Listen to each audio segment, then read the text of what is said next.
আসসালামু আলাইকুম, চলে আসলাম একটা ইউনিক গোয়িং মেকআপ লুক নিয়ে। এখন যেহেতু অনেক গরম, সো ফার্স্টে আমি একটু সানস্ক্রিন অ্যাপ্লাই করে নিচ্ছি ফেসে। এরপর জাস্ট হালকা করে একটু ফাউন্ডেশন দিয়ে নিচ্ছি, জাস্ট 4-5টা ডট দিয়ে নিচ্ছি।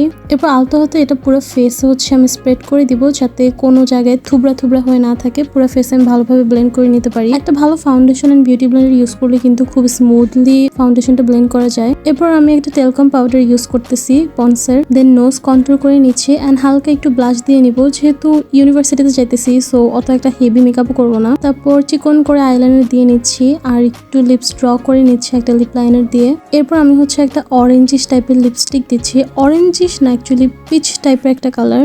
এটা আমাকে কে যেন গিফট করছিল, আমার ঠিক খেয়াল নাই। তারপর আমি একটু মাস্কারা দিয়ে নিলাম। মাস্কারাটা দিলে ন্যাচারালি আইল্যাশগুলো একটু বড় লাগে, একটা ভলিউম ক্রিয়েট হয়। অ্যান্ড অলমোস্ট আমি ববের মাস্কারাটা ইউজ করি, এটা খুবই ভালো। তোমরা চাইলে মেভিলিনটাও ইউজ করতে পারো, ওইটা তো অনেক অনেক অনেক ভালো। তারপর অবসেশনের এই পারফিউমটা ইউজ করছি, জাস্ট হালকা একটু করে দিয়ে নিচ্ছি and that's it, I am done. যারা সিম্পল লুক পছন্দ করো তারা এরকম একটা লুক ক্রিয়েট করতে পারো, বা এমনিতে বাহিরে যাওয়ার সময় তোমরা এরকম একটা লুক ক্রিয়েট করতে পারো।